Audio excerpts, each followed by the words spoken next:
Hi viewers, నమస్తే. నేను మీ ఆంజనేయులు. భారతదేశానికి చైనా నుంచి ఒక వైరస్ వచ్చింది. దానివల్ల లాక్డౌన్ పడిపోతుంది. రేపే లాక్డౌన్, వారం రోజులు లాక్డౌన్, నెల రోజుల్లో లాక్డౌన్, రాబోయే కొద్ది రోజుల్లో లాక్డౌను. ఇండియాకి వచ్చిన కొత్త వైరస్, ఇండియాకి వచ్చిన కొత్త కరోనా అన్ని రకరకాల రూమర్స్ వస్తున్నాయి. ఇది ఎంతవరకు వాస్తవం? కానీ ఏది కానీ ప్రభుత్వాలు చెప్పకుండా, WHO వాళ్ళు చెప్పకుండా, వరల్డ్ హెల్త్ ఆర్గనైజేషన్ వాళ్ళు చెప్పకుండా మనం ఎలాంటిది పుకార్లు ముందు నమ్మకూడదు. ఫస్ట్ ఇది బాగా గుర్తుంచుకోండి. రెండోది, కొత్త కొత్త వ్యాధులు, కొత్త కొత్త డిసీజెస్ రావడం అనేది సర్వసాధారణం. వాటి ప్యానిక్ తోటి జనాలు కరోనా వచ్చిందబ్బా, నాకు కూడా కరోనా అటాక్ అయింది, 2 సార్లు వచ్చింది, 2 టైమ్ వచ్చినప్పుడు 2 సార్లు వచ్చింది, నేను చనిపోలే, భయంతో ఉన్న వాళ్ళే చనిపోయారు. నాకు అటాక్ అయింది, నేను ఇంట్లో ఉన్నా, మా ఫ్రెండ్ ఉన్నాడు, తను కూడా ఇదే సేమ్ ఫీల్డ్లో ఉన్నాడు, తనకు వచ్చింది, హాస్పిటల్లో వెళ్ళకుండా ఇంట్లో ఉన్నాడు, వాళ్ళ భార్య చాలా బాగా చూసుకుంది, ఏమవ్వలే. కానీ కరోనా అనేది ఆ సిచ్యువేషన్లో, ఆ టైంలో భయపెట్టింది. ఇదంతా భయపెట్టినా సరే మెడికల్ మాఫియా అనేది అవుతుందో, అది మెడికల్ మాఫియాను ఇప్పటిదాకా అంతమొందించడానికి ఎవ్వరు ఏం చేసినా అవ్వట్లేదు. ఇది పెద్ద మాఫియా, మెడికల్ మాఫియా అనేది. డబ్బులు దండుకోవడానికి మెడికల్ షాప్ నుంచి మొదలు పెడితే మల్టీ స్పెషాలిటీ హాస్పిటల్స్ వరకు కూడా దీని వెనకాల పెద్ద మాఫియా ఉంటుంది. మన జీవితం, మన జీవన విధానాన్ని మొత్తం రన్ చేసేది, హాస్పిటల్కి వెళ్ళేలాగా చేసేది వాళ్ళే, బతికించాలా చంపేసి పంపించాలా డిసైడ్ చేసేది ఆ మెడికల్ మాఫియాని. ఆర్గాన్స్ కూడా వన్ అర్థం కాకుండా చేసేది కూడా మెడికల్ మాఫియాని. అది అలా ఉంచుకుంటే ప్రతి 6 నెలలకో సంవత్సరానికో, ఇప్పుడు దోమ కుట్టినప్పుడు ఒకలాగా ఎలర్జీ వస్తుంది, కంద్రీగా కుట్టినప్పుడు ఒకలాగా ఎలర్జీ వస్తుంది, తేలు కుట్టినప్పుడు ఒకలాగా ఎలర్జీ వస్తుంది, జెర్రీ కుట్టినప్పుడు ఒకలాగా ఎలర్జీ వస్తుంది. మామూలుగా ఏదన్నా చెట్ల మీద బొంత పురుగు అంటాం మనం, ఒక్కొక్కలాగా పిలుస్తుంటారు దాన్ని, ముళ్ళ పురుగు, బొంత పురుగు అంటాం. అది వాలిందంటే ఒకలాగా ఎలర్జీ వస్తుంది. ఇది డిసీజేనా? మనిషి ధైర్యాన్ని కోల్పోవడానికి ఎదుటివాడు చెప్పే భయపెట్టే విధానం ఉంటుంది చూడండి. అమ్మో నీకేదో అయింది, నీకేదో వస్తుంది, ఒళ్ళంతా ఎలర్జీ వచ్చింది. ఎందుకు భయపడతారు ప్రతి ఒక్కరు? కానీ నిన్న రీసెంట్గా మన తెలుగు వాళ్ళు ఉన్నారు, భారతదేశం నుంచి పోయిన వాళ్ళు చైనాలో చాలామంది ఉన్నారు. మన తెలుగు వాళ్ళు కూడా రీసెంట్గా నేను ఇక్కడనే చైనాలో ఉన్నా, ఇక్కడ ఎలాంటి డిసీజెస్ లేవు, వీడియోలు పెడుతున్నారు. మన దగ్గర అంతా పుకారైపోయింది. అంటే ప్రభుత్వాలు చెప్పకుండా, WHO వాళ్ళు అనౌన్స్మెంట్ చేయకుండా ఎవ్వరూ ఏ దాన్ని నమ్మొద్దు.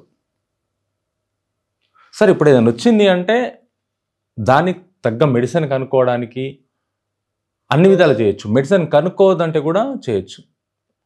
ఎయిడ్స్ ఉంది, HIV ఎయిడ్స్ ఉంది, దానికి ఆల్రెడీ మెడిసిన్ ఉంది, కనుక్కున్నారు, కొంతవరకు రిలీఫ్ అవుతుంది, కొంతవరకు అవ్వదు.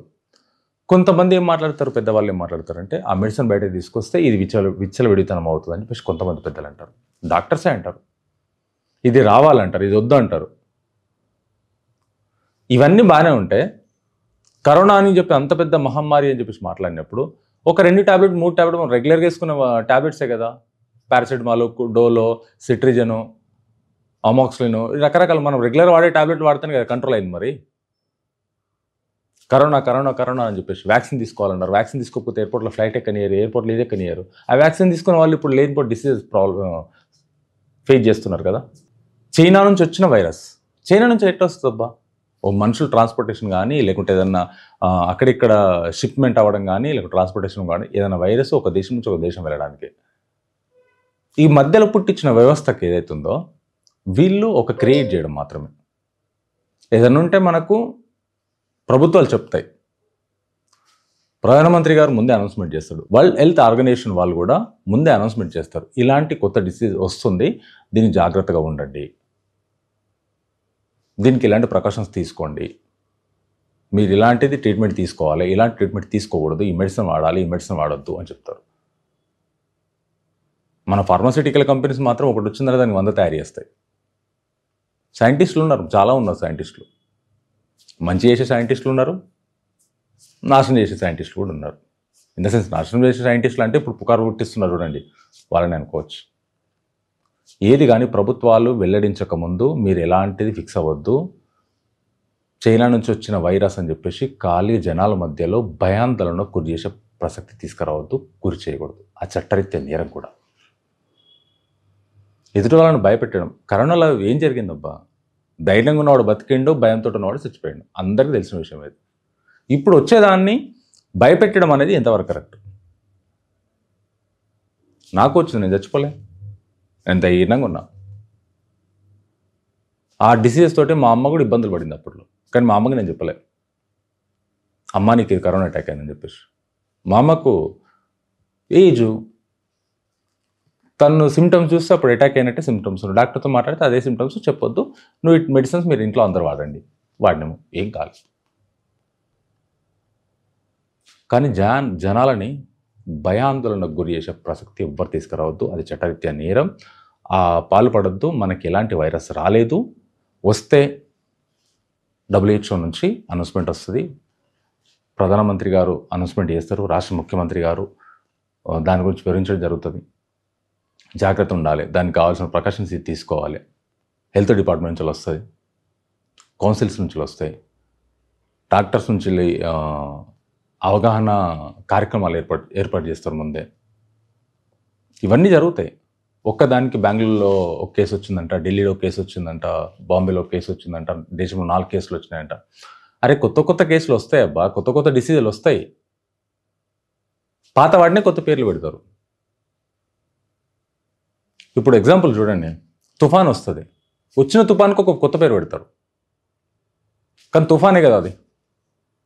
ఉదు తుఫాన్, ఈ తుఫాన్, ఆ తుఫాన్ పేర్లు పెడతారు. పేర్లు మన వాళ్ళే పెడతారు కదా, ప్రభుత్వం పెడుతుంది దానికి.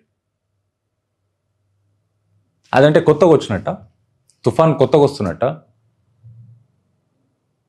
ప్రకృతిలో చేంజెస్ జరిగినప్పుడు, కొన్ని విపత్తులు జరిగినప్పుడు ప్రకృతిని ఎవడు ఆపుతాడు? ఆపలేడు. తుఫాన్ ఆపగలమా మనం? ఇంపాసిబుల్. అది ప్రకృతి. తుఫాన్ వచ్చిందని చెప్పేసి దానికి కొత్త పేరు పెట్టేసి మనుషులు పోతురంటే ప్రకృతి అబ్బా. విపత్తు జరిగింది. మన విజయవాడలో వర్షాలు కొట్టినప్పుడు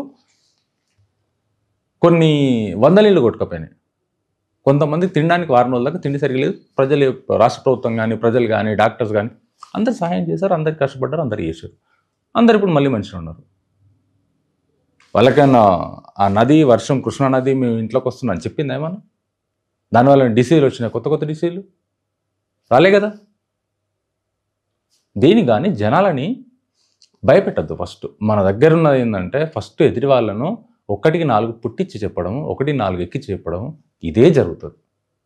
ఎవ్వరు ఏ విషయాలు నమ్మొద్దు. చైనా నుంచి, ఎక్కడి నుంచి ఏదైనా వైరస్ వచ్చినా కానీ, ఏదైనా డిసీజులు వచ్చినా, కొత్త వ్యాధులు వచ్చినా దానికి ఎలాంటి ప్రికాషన్ తీసుకోవాలనేది కేంద్ర ప్రభుత్వం కానీ, రాష్ట్ర ప్రభుత్వం కానీ అనౌన్స్మెంట్ చేస్తుంది. వరల్డ్ హెల్త్ ఆర్గనైజేషన్ వాళ్ళు కూడా ముందే ఇంటిమేషన్ ఇస్తారు. వాటిని బట్టే తీసుకోవాలి. జనాలు చెప్పే మాట, ఈ అబద్ధాల మాటలు ఎవరు నమ్మొద్దు. ఇది బాగా గుర్తుంచుకోండి. ప్రభుత్వం నుంచి వచ్చేంత వరకు అందరూ ఎలాంటి ఈ వార్తలు నమ్మకూడదు. వచ్చిన తర్వాత వస్తే వాళ్ళే నిర్ధారించి ఇలా వస్తుంది, ఈ విషయాల్లో జాగ్రత్త ఉండని చెప్తారు. కానీ ఈ విషయాల్లో జాగ్రత్త ఉండండి. ఎవరు చెప్పుడు మాటలు నమ్మొద్దు. ఏం అవ్వలేదు. చైనా నుంచి చాలామంది వీడియోలు పెట్టారు కాబట్టి మనకి ఎలాంటిది ఏం జరగలేదు ఇప్పటివరకు. ప్రభుత్వాలు చెప్పేంత వరకు, కేంద్ర ప్రభుత్వం కానీ, రాష్ట్ర ప్రభుత్వం కానీ, వరల్డ్ హెల్త్ ఆర్గనైజేషన్ వాళ్ళు చెప్పేంత వరకు ఏ విషయాన్ని ఎవరు నమ్మొద్దు. Thank you.